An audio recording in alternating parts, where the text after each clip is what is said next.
जो एक जीव अपना जीवन जी रहा है। मनुखी जामा पा के उस जीव ਨੂੰ ਜੀਵਨ ਦੇ ਵਿੱਚ ਰੱਬ ਗੁਰੂ ਦੇ ਰੂਪ ਦੇ ਵਿੱਚ ਕੀ ਸਮਝਾਉਂਦਾ ਹੈ, ਉਹ ਜੀਵ ਨੂੰ ਕੀ ਕਰਨ ਨੂੰ ਕਹਿੰਦਾ ਹੈ ਤੇ ਜੀਵ ਕੀ ਕਰ ਰਿਹਾ ਹੈ ਔਰ ਜੀਵ ਕਿੱਥੇ ਤੱਕ ਪਹੁੰਚ ਚੁੱਕਾ ਹੈ। ਗੱਲ ਕਰਦਾ ਹੈ ਉਹ ਆਪਣੇ ਆਪ ਦੇ ਨਾਲ ਸਮਝਾਉਣ ਦੀ ਕੋਸ਼ਿਸ਼ ਹੈ। ਜਿਵੇਂ ਹਰ ਰਾਤ ਤੋਂ ਬਾਅਦ ਸਵੇਰ ਹੈ, ਉਹ ਸਵੇਰ ਇਸ ਕਰਕੇ ਹੈ ਕਿ ਨਵੀਂ ਸ਼ੁਰੂਆਤ, ਨਵਾਂ ਉਪਰਾਲਾ ਜੀਵਨ ਦੇ ਵਿੱਚ ਇੱਕ ਹਿੱਸਾ ਹੈ। ਇਸ ਵਜ੍ਹਾ ਕਰਕੇ ਉਹ ਕਾਲੀ ਘਨੀ ਅੰਧੇਰੀ ਰਾਤ ਤੋਂ ਬਾਅਦ ਦਿਨ ਦਾ ਉਜਾਲਾ, ਚਾਨਣਾ ਸਾਡੇ ਵਰਗੇ ਜੀਵਾਂ ਦੇ ਜੀਵਨ ਦੇ ਵਿੱਚ ਦਿੰਦਾ ਹੈ। ਸਿਰਫ ਇਸ ਗੱਲ ਨੂੰ ਸਮਝਾਉਣ ਦੇ ਲਈ ਕਿ ਜੀਵਨ ਦੇ ਵਿੱਚ ਉਹ ਜੋ ਕਾਲੀ ਅੰਧਕਾਰ ਰਾਤ ਹੈ ਉਹ ਅਖੀਰ ਨਹੀਂ ਹੈ, ਉਹ ਅੰਤ ਨਹੀਂ ਹੈ। ਔਰ ਉਸ ਤੋਂ ਬਾਅਦ ਜੋ ਉਜਾਲਾ ਦਿਨ ਸਵੇਰ ਹੈ ਉਹ ਇਸ ਕਰਕੇ ਹੈ ਕਿ ਜੀਵ ਨਵੀਂ ਸ਼ੁਰੂਆਤ ਕਰ, ਤੂੰ ਜੀਵਨ ਦੀ ਨਵੀਂ ਪ੍ਰਣਾਲੀ ਜੋ ਸਮਝਾਈ ਗਈ ਹੈ ਚੰਗੇ ਢੰਗ ਨਾਲ ਜੀਣਾ ਸ਼ੁਰੂ ਕਰ। ਜੀਵ ਦੇ ਜੀਵਨ ਦੇ ਵਿੱਚ ਉਹ ਕੀ ਗਲਤੀਆਂ ਕਰਦਾ ਹੈ, ਉਹਦੇ ਜੀਵਨ ਦੇ ਵਿੱਚ ਕੀ ਕਮੀਆਂ ਨੇ, ਉਹ ਖੁਦ ਆਪਣੇ ਆਪ ਦੇ ਵਿੱਚ ਜੀਵ ਨਹੀਂ ਦੇਖ ਸਕਦਾ। ਉਹ ਕਮੀਆਂ ਜੀਵ ਆਪਣੇ ਆਪ ਦੇ ਵਿੱਚ ਨਹੀਂ ਦੇਖਣਾ ਚਾਹੁੰਦਾ ਔਰ ਉਹ ਉਸ ਚੀਜ਼ ਨੂੰ ਪਰਾਂ ਸਿੱਟ ਕੇ ਉਹ ਦੇਖਦਾ ਹੈ ਜੋ ਉਹਨੂੰ ਆਸਾਨ ਲੱਗਦਾ ਹੈ। ਉਹ ਭਾਵ ਆਪਣੇ ਆਲੇ ਦੁਆਲੇ ਇਸ ਦੁਨੀਆਦਾਰੀ ਦੇ ਵਿੱਚ ਕਮੀਆਂ, ਗਲਤੀਆਂ ਦੇਖਣੀਆਂ ਸ਼ੁਰੂ ਕਰ ਦਿੰਦਾ ਹੈ। ਆਪਣੇ ਆਪ ਦੀਆਂ ਕਮੀਆਂ, ਆਪਣੇ ਆਪ ਦੀਆਂ ਗਲਤੀਆਂ, ਆਪਣੇ ਆਪ ਦੇ ਜੀਵਨ ਦੇ ਵਿੱਚ ਢਹਿੰਦੀ ਕਲਾ ਕਿਉਂ ਹੋਈ, ਕਦੋਂ ਹੋਈ ਔਰ ਉਹ ਢਹਿੰਦੀ ਕਲਾ ਕਿੱਥੇ ਤੱਕ ਜੀਵ ਨੂੰ ਲਿਜਾਂਦੀ ਹੈ। ਜੀਵ ਉਹ ਦੇਖਣ ਦੀ ਬਜਾਏ ਉਹਨਾਂ ਚੀਜ਼ਾਂ ਨੂੰ ਦੇਖਦੇ ਹੋਏ ਵੀ ਮੰਨਣ ਦੀ ਬਜਾਏ ਉਹ ਹੋਰਾਂ ਨੂੰ ਦੇਖ ਕੇ ਉਹਨਾਂ ਨੂੰ ਸਮਝਾਉਣ ਦੀ ਕੋਸ਼ਿਸ਼ ਕਰਦਾ ਹੈ ਔਰ ਉਸੇ ਪ੍ਰਣਾਲੀ ਦੇ ਵਿੱਚ ਇਹ ਜੋ ਜੀਵਨ ਦੀ ਵਿਅਥਾ, ਇਹ ਜੋ ਸਾਡੇ ਜੀਵਨ ਦਾ ਹਾਲ ਹੋ ਗਿਆ ਹੈ, ਇਹ ਉਹਨਾਂ ਆਦਤਾਂ ਦੇ ਕਰਕੇ ਹੈ। ਆਪਣੀ ਛੋਟੀ ਤੋਂ ਛੋਟੀ ਕਮੀ ਵੀ ਸਾਨੂੰ ਨਹੀਂ ਦਿਖਦੀ, ਆਪਣੀ ਵੱਡੀ ਤੋਂ ਵੱਡੀ ਕਮੀ ਅਸੀਂ ਮੰਨਣਾ ਨਹੀਂ ਚਾਹੁੰਦੇ ਤੇ ਸਾਡੇ ਆਲੇ ਦੁਆਲੇ ਦੁਨੀਆਦਾਰੀ ਦੇ ਵਿੱਚ ਕਿਸੇ ਦੀ ਕੋਈ ਛੋਟੀ ਗਲਤੀ ਵੀ ਹੋ ਜਾਵੇ ਉਹਨੂੰ ਅਸੀਂ ਸੰਖੇਪ ਦੇ ਵਿੱਚ ਬਹੁਤ ਵਧਾ ਚੜ੍ਹਾ ਕੇ ਦੁਨੀਆ ਦੇ ਵਿੱਚ ਦਰਸਾਉਂਦੇ ਹਾਂ ਔਰ ਉਹਦੇ ਵਿੱਚ ਅਸੀਂ ਸਕੂਨ ਲੱਭਣ ਦੀ ਕੋਸ਼ਿਸ਼ ਕਰਦੇ ਹਾਂ।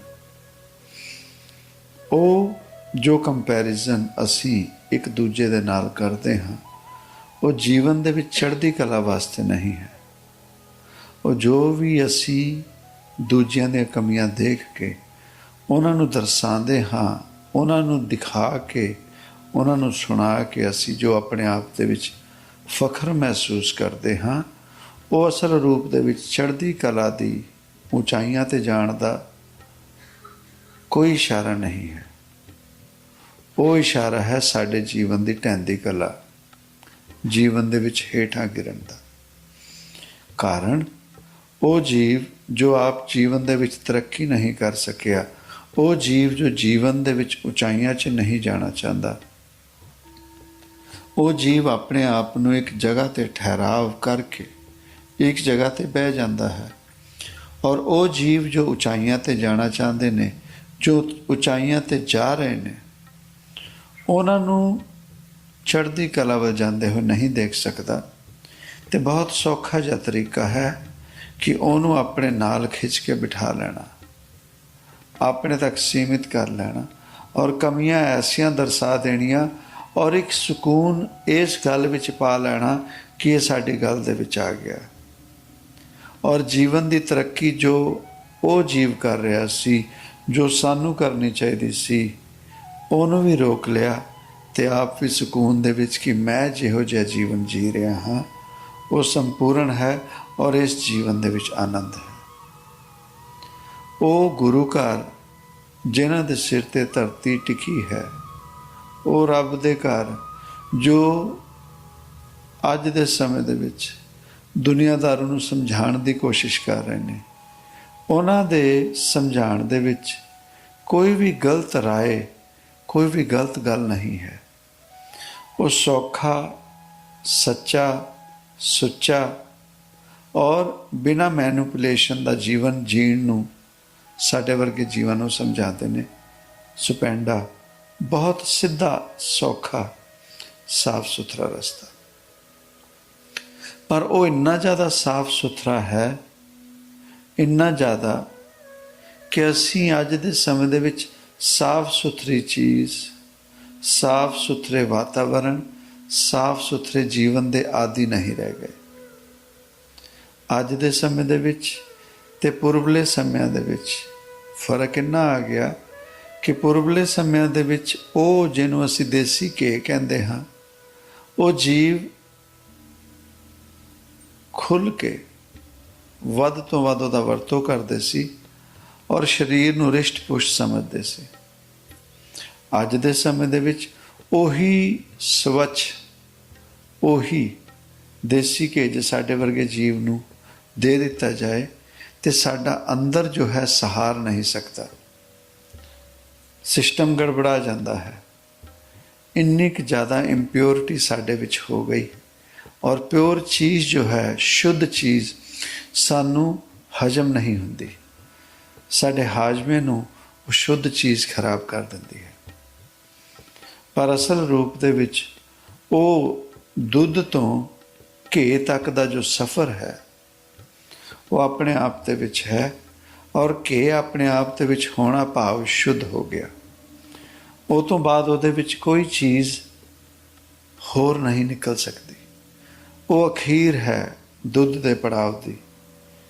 ਪਰ ਅੱਜ ਦੇ ਸਮੇਂ ਦੇ ਵਿੱਚ ਉਹ ਜਿਸ ਤਰੀਕੇ ਨਾਲ ਸ਼ੁੱਧਤਾ, ਦੁੱਧ ਦੀ ਅਖੀਰਲੇ ਪੜਾਅ ਦੀ ਜੋ ਸ਼ੁੱਧਤਾ ਹੈ, ਜਿੱਥੇ ਸਾਨੂੰ ਸਾਰਿਆਂ ਨੂੰ ਪਹੁੰਚਣਾ ਚਾਹੀਦਾ ਹੈ, ਮਨ ਕਾ ਬਿਲੋਵਣਾ ਬਿਲੋਵ ਮੇਰੇ ਭਾਈ। ਉਹ ਬਿਲੋਵਣਾ ਉਸ ਤਰੀਕੇ ਦਾ ਜਿਵੇਂ ਮੱਖਣ ਨੂੰ ਬਿਲੋ ਕੇ, ਲੱਸੀ ਨੂੰ ਬਿਲੋ ਕੇ ਮੱਖਣ ਕੱਢਿਆ ਜਾਂਦਾ, ਮੱਖਣ ਤੋਂ ਬਾਅਦ ਉਹ ਘੇ ਤੱਕ ਦਾ ਸਫ਼ਰ ਪੂਰਨ ਹੁੰਦਾ। ਉੱਥੇ ਤੱਕ ਦਾ ਜੋ ਸਫ਼ਰ ਹੈ, ਉਹ ਜੋ ਸ਼ੁੱਧਤਾ ਹੈ, ਉਹ ਜੋ ਸਾਨੂੰ ਸਹਾਰ ਨਹੀਂ ਹੁੰਦੀ, ਸਾਡਾ ਹਾਜ਼ਮਾ ਬਰਦਾਸ਼ਤ ਨਹੀਂ ਕਰ ਸਕਦਾ, ਅਸੀਂ ਜੀਵਨ ਸ਼ੈਲੀ ਬਦਲ ਲਈ। ਤੇ ਅੱਜ ਜਦੋਂ ਸਾਨੂੰ ਉਹ ਦੁੱਧ ਦੇ ਵਿੱਚ ਸੰਪੂਰਨਤਾ, ਘੇ ਤੱਕ ਦੀ ਜੋ ਅਵਸਥਾ ਹੈ, ਘੇ ਦੀ ਅਵਸਥਾ ਦੀ ਜੋ ਉਪਾਧੀ ਹੈ, ਜੋ ਉਹਨੇ ਜਿੱਤ ਲਈ, ਸਾਨੂੰ ਅੱਜ ਉਹੀ ਹਜਮ ਨਹੀਂ ਹੋ ਰਹੀ। ਅਸੀਂ ਉਹ ਤੋਂ ਘ੍ਰਿਣਾ ਕਰਨੀ ਸ਼ੁਰੂ ਕਰ ਦਿੱਤੀ ਅਤੇ ਉਸੇ ਤਰੀਕੇ ਨਾਲ ਅਸੀਂ ਦੇਖਦੇ ਹਾਂ, ਸੁਣਦੇ ਹਾਂ, ਪਰ ਮੰਨਦੇ ਨਹੀਂ। ਅੱਜ ਦੇ ਸਮੇਂ ਦੇ ਵਿੱਚ ਤੇ ਪੁਰਬਲੇ ਜੀਵਾਂ ਜੋ ਅੱਜ ਤੋਂ 30-35 ਸਾਲ, 40 ਸਾਲ, 50 ਸਾਲ ਦੇ ਜੀਵ ਨੇ, ਉਹਨਾਂ ਦੇ ਸਾਹਮਣੇ ਦੇਸੀ ਘਿਓ ਦੀ ਗੱਲ ਕੀਤੀ ਜਾਵੇ, ਅੱਜ ਵੀ ਉਹ ਖੁਸ਼ ਹੁੰਦੇ ਨੇ, ਵਰਤੋਂ ਕਰਨਾ ਚਾਹੁੰਦੇ ਨੇ, ਸਹਾਰ ਸਕਦੇ ਨੇ। ਪਰ ਅੱਜ ਦਾ ਜੋ ਜੀਵ ਹੈ ਉਹ ਉਸ ਦੇ ਨਾਂ ਤੋਂ ਘ੍ਰਿਣਾ ਕਰਦਾ ਹੈ, ਦੂਰ ਕਰਦਾ ਹੈ, ਆਪਣੀ ਸਿਹਤ ਦੇ ਬਾਬਤ ਸੋਚਣ ਲੱਗ ਜਾਂਦਾ ਹੈ। ਇਸੇ ਤਰੀਕੇ ਨਾਲ ਉਸ ਰੱਬ ਦੇ ਘਰ ਦੀਆਂ ਜੋ ਯੁਕਤੀਆਂ ਨੇ, ਉਸ ਰੱਬ ਦੇ ਘਰ ਦੀਆਂ ਜੋ ਸ਼ੁੱਧ ਗੱਲਾਂ ਨੇ, ਪਿਓਰ ਗੱਲਾਂ ਨੇ, ਅਸੀਂ ਦੇਖਦੇ ਸਾਰ ਉਹਦੇ ਕੋਲੋਂ ਘ੍ਰਿਣਾ ਕਰਨ ਲੱਗ ਜਾਂਦੇ ਹਾਂ, ਉਹਦੇ ਕੋਲੋਂ ਦੂਰ ਨੂੰ ਭੱਜਦੇ ਹਾਂ ਔਰ ਅਸੀਂ ਸੁਣ ਨਹੀਂ ਸਕਦੇ, ਸਹਾਰ ਨਹੀਂ ਸਕਦੇ।